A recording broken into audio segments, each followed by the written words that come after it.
시험을 견디어내는 사람, 시험을 견디어내는 사람이라는 제목으로 제가 묵상한 것을 정리해서 여러분들과 나누도록 하겠습니다. 지난주 저의 나눔은 부족함 없이 완전하십시오 라는 제목으로 말씀을 나누었습니다. 모든 것을 아낌없이 주시는 하나님의 성품을 알고 의지하고 닮아가는 것이 두 마음을 품지 않은 그리고 인내하는 성도의 비밀이라고 말씀드린 바가 있죠. 야고보서를 읽으면 읽을수록 우리는 이제 열절 전후의 부분을 따로 떼어서 거듭 읽어보는 묵상을 하고 있죠. 야고보서를 읽으면 읽을수록 재미있는 점을 발견하는데요. 각 구절과 문단 사이가 그리고 문단 속에 있는 한 절 한 절들이 각각 떨어져서 다른 내용을 말하는 것 같이 독립적으로 소중한 교훈을 담고 있는 것처럼 보이면서도 그와 동시에 달라 보이는 내용들이 각기 긴밀히 연결되어서 중요한 주제를 드러내고 있다는 것을 발견할 수 있어요. 오늘 본문 속에서도요, 크게 나누면 세 가지 주제를 말할 수 있는데, 비천한 사람과 부자에 대한 내용, 그리고 두 번째로는 시험을 견디어내는 사람에 대하여, 세 번째는 하나님의 온갖 좋은 선물이라는 주제를 다루고 있어요. 각각을 따로 설교할 수도 있습니다만, 나눔을 가질 수도 있습니다만, 우리가 이거 함께 이 세 단락을 묶어서 묵상하면서 깨닫게 되는 것은 각각 다른 이야기를 하는 것처럼 보이면서도 함께 긴밀히 연결하여서 큰 주제를 드러내는데 함께 협력하고 있다. 무관한 내용들이 아니다라는 것을 알 수가 있어요. 본문 속에서 먼저 등장한 비천한 성도와 부자에 대한 언급이 있죠. 이 언급은 왜 갑자기 가난한 사람 얘기하지? 이것이 아니라 우리가 앞 단락에서 시련을 당하는 사람, 믿음의 시련을 다룰 때에 당시의 성도들은 급하게 자기 땅에서 흩어져서 자기의 직업과 자기의 일자리를 잃고, 직업과 일자리 같네요. 자기의 직업과 자기가 살아갈 터전을 잃어버리고 세계 각지로 흩어진 위치에 있다고 했습니다. 그래서 그들의 대부분의 신세는 가난하였고 행복하다는 말을 보다는 세상적으로 봤을 때 불행해 보이는 모습으로 살아가고 있었다 이 말이죠. 그래서 오늘 여기에서 먼저 언급된 비천한 성도라는 이 말도 갑작스러운 것이 아니라 앞서 언급한 믿음의 시련을 당하는 성도와 관련된 내용이겠구나 라는 것을 알 수가 있습니다. 직접적으로 본문에서 가난이라는 단어를 쓰지 않지만 이에 대조되는 자를 10절에 뭐라고 얘기합니까? 부자라고 언급하면서 먼저 앞서 얘기한 비천한 성도가 가리키는 말은 가난하고 그리고 세상에서 멸시받는 낮아진 사람, 그죠? 가난하고 또 세상에서 멸시받는 그런 위치에 있다는 것을 알 수가 있습니다. 여러분, 비천하다는 것의 뜻이 뭡니까? 비천하다, 낮고 천한 대접받는다는 말이에요. 낮고 천한 대접. 예수님을 믿으면서 세상에서 낮고 천한 대접을 받는 사람들은 오히려 자기 자신이 하나님의 보좌, 예수님께서 올려가신다는 말은 낮은 데로 내려가는 것이 아니라 높은 곳으로, 존귀한 곳으로 높아진다는 뜻이죠. 예수님께서 하나님의 보좌로 높은 곳으로 올려가심을 받은 것처럼 높은 곳에 있다는 사실을 자랑 삼으라, 이렇게 말합니다. 그림이 그려지죠? 비천한 대접을 받는 사람들은 그 낮은 비천한 대접에 마음이 머물지 말고 그들이 어디에 있다? 예수님과 함께 하나님의 보좌로 올리우심을 받았다는 사실을 기억하고 높이 높은 데 마음을 두어라 이 말입니다. 반대로 부자인 성도는 어떻습니까? 반대로 부자인 성도는 자신이 가진 부귀 영화로 세상에서 높아진 것을 자랑할 것이 아니라 예수 믿는 것 때문에 낮고 천한 대접을 받는 이들, 자, 교회 공동체로서는 한 몸 된 형제 자매들과 같은 약속을 받은 사람들이라는 것을 자랑해야 한다는 말을 하고 있는 거예요. 그렇죠. 부자는 자신들이 낮아진 세상에서 낮고 천한 대접을 받지 않아요.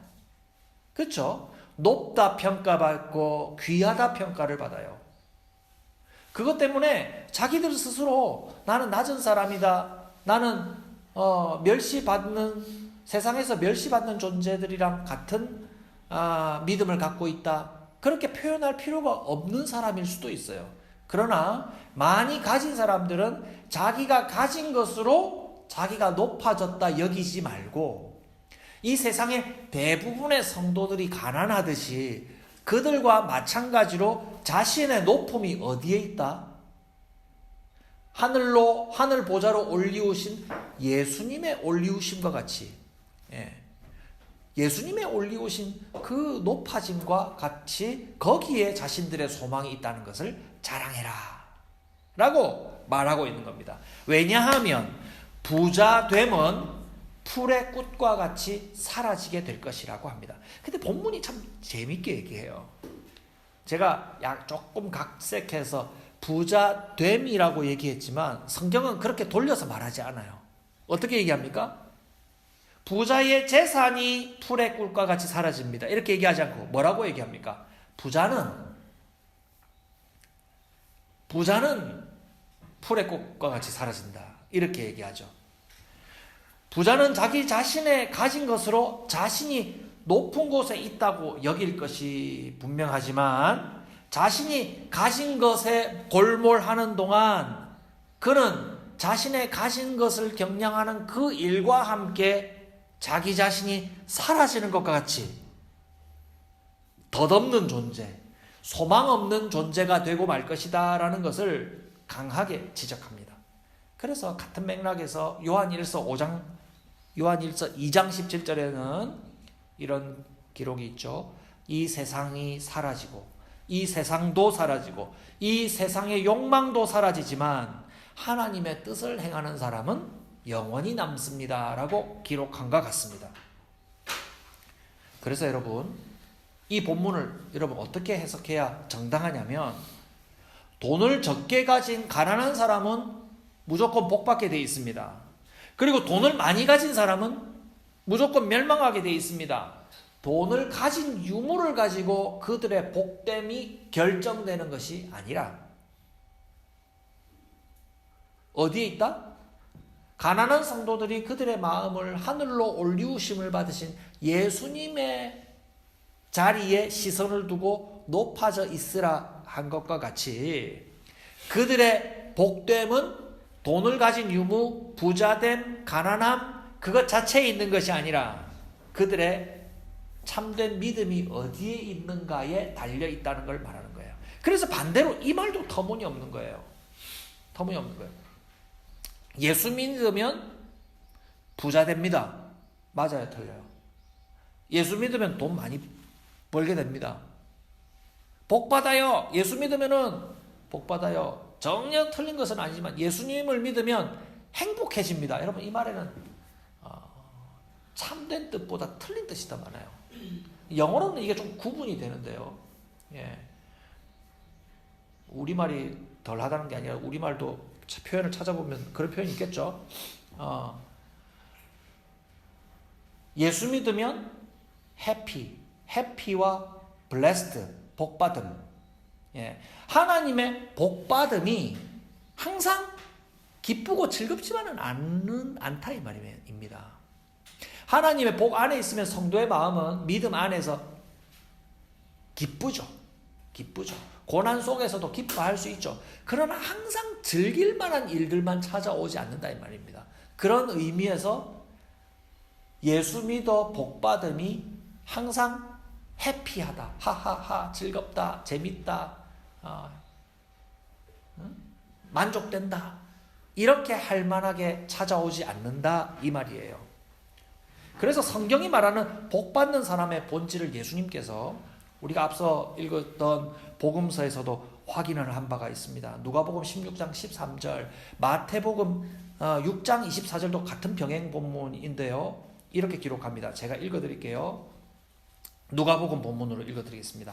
한 주인이 두 종을 섬기지 못한다.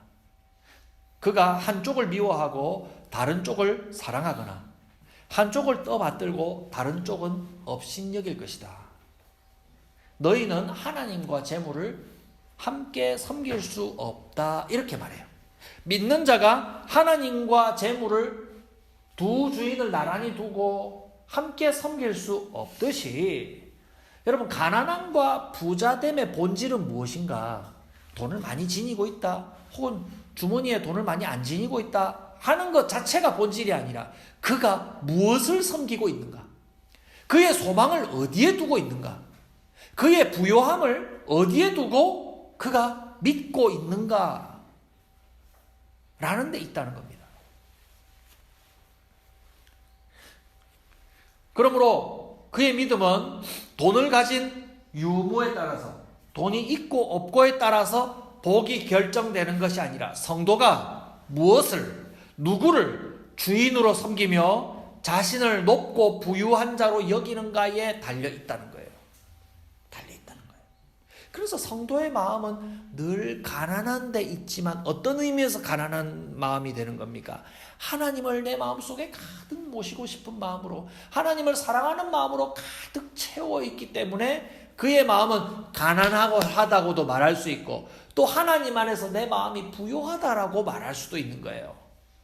그래서 그 평가하는 말은 가난하다라고 되기도 하고 부요하다라고 말이 되기도 하지만 그 핵심은 어디에 있다? 하나님으로 내 마음을 채우고 있느냐 아느냐에 달려있다, 이 말이죠.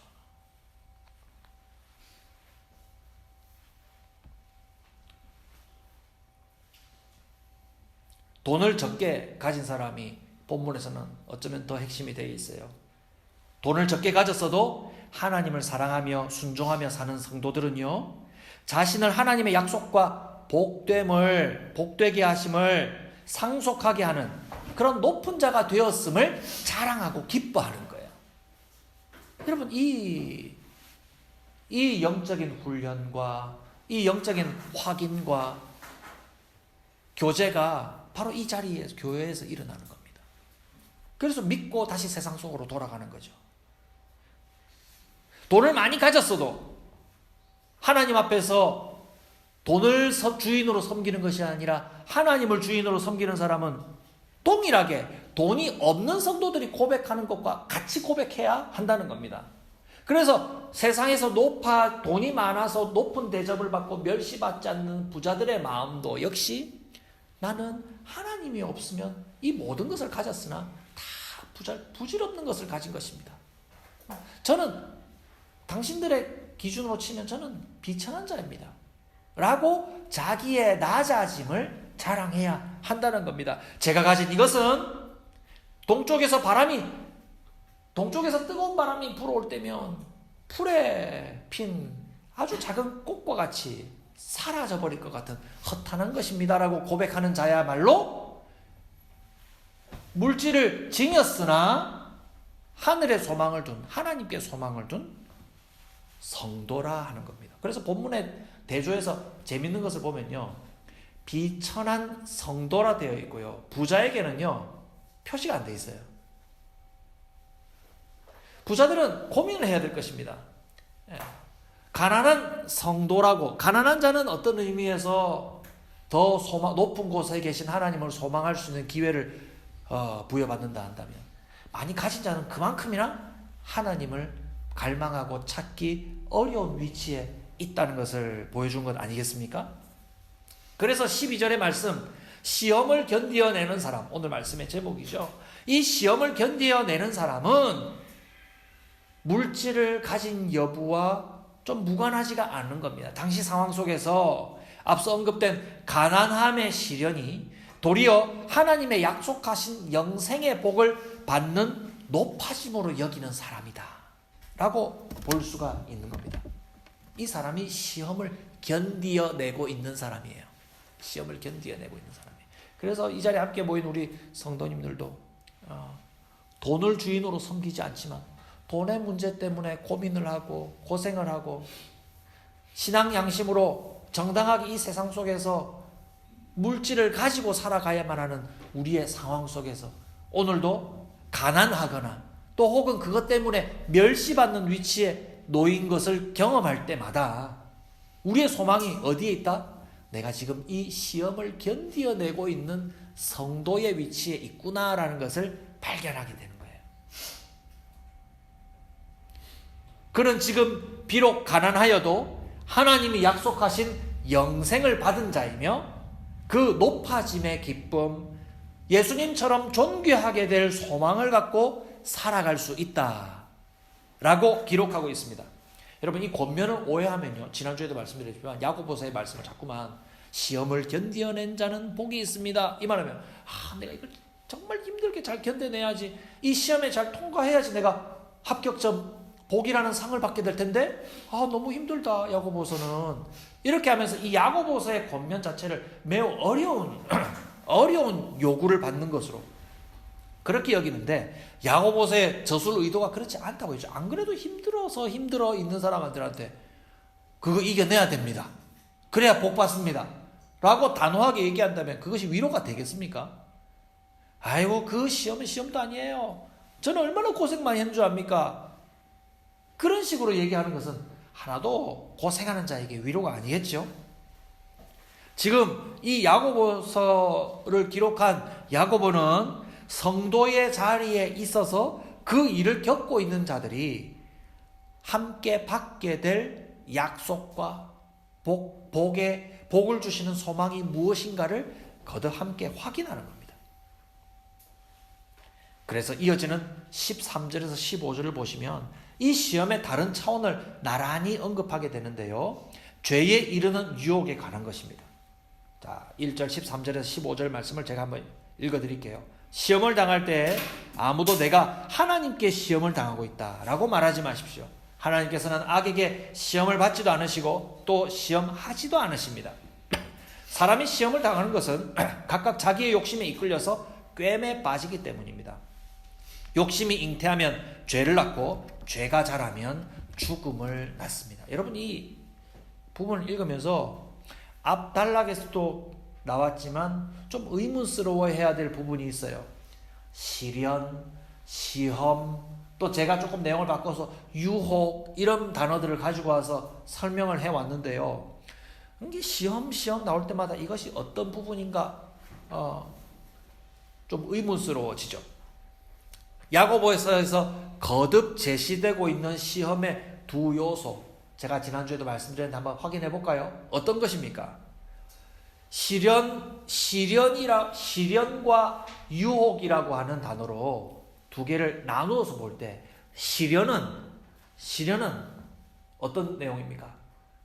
어려움 그 자체를 가리키는 거예요. 여러분, 가난한 게 죄입니까? 가난한 게 어떤 유혹입니까? 가난함 그 자체는 죄나 어떤 죄로 이끄는 유혹의 성질이 아니죠. 그렇죠? 그래서 이것은 단순히 어려움에 해당되는 것이고요. 그런데 유혹은 뭡니까? 유혹은 유혹에 넘어가면 어떤 일이 발생해요?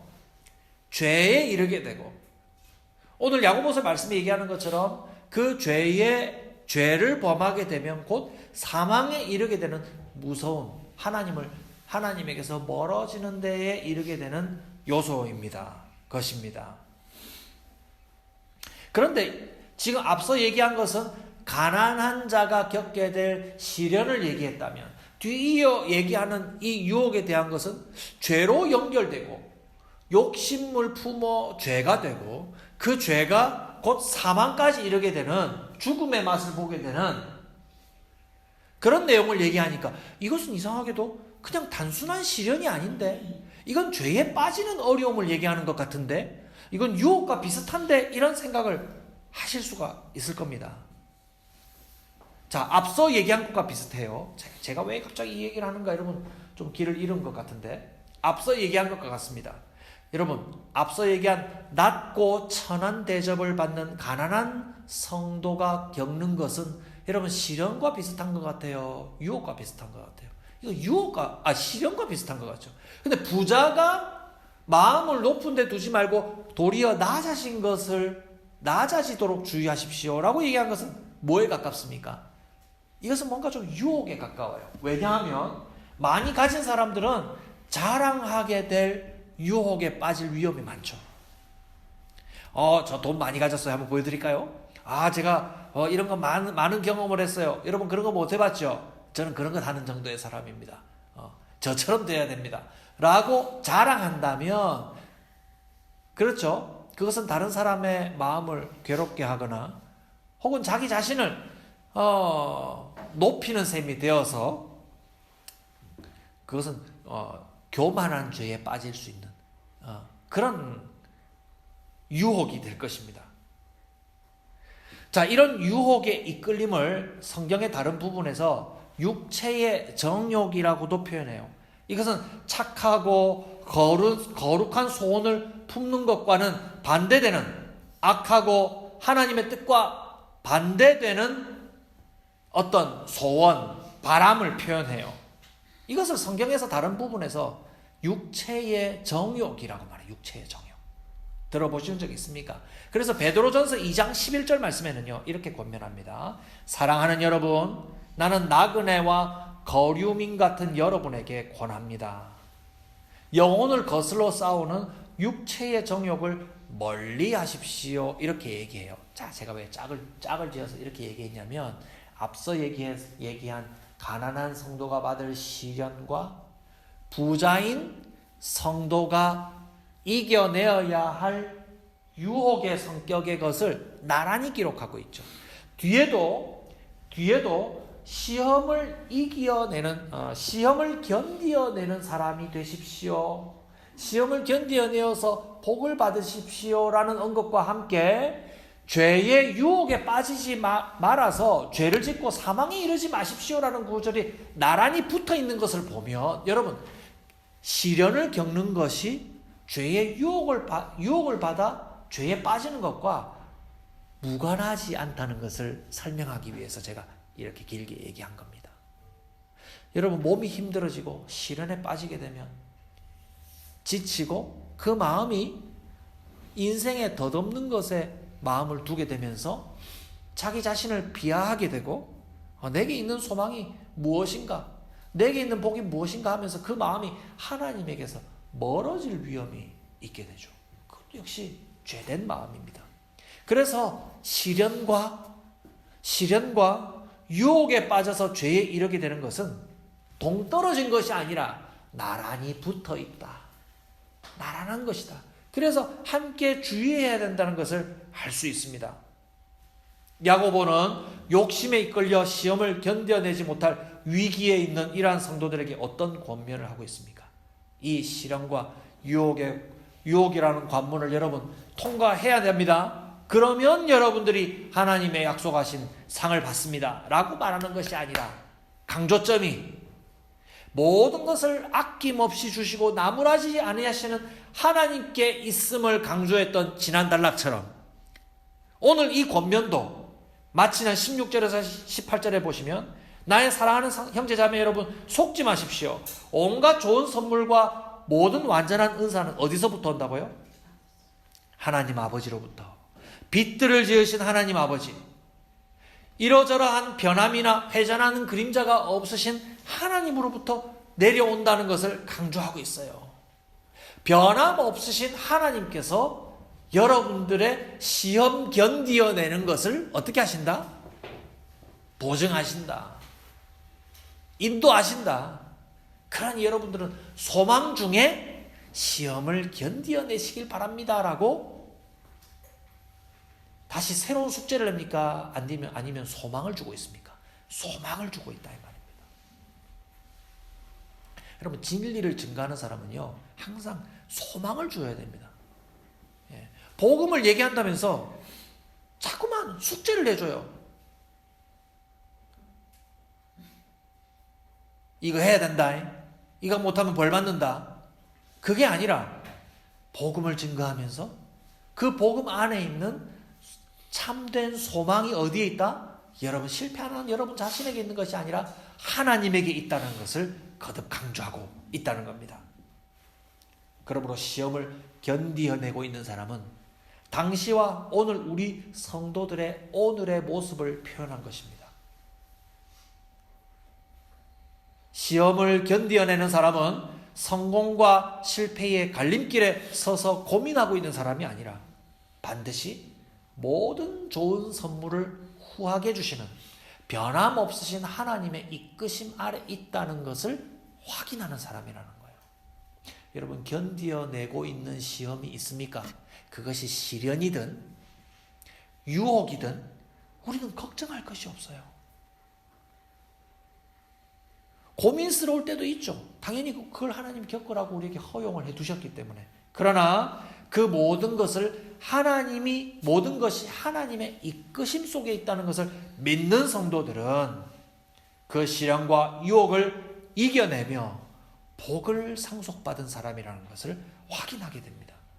그래서 우리가 시험을 받을 때에 지난주 말씀을 읽은 것처럼 온전히 기쁘게 여길 수 있다는 겁니다. 이것이 시험을 견뎌내는 우리들만의 비밀인 겁니다.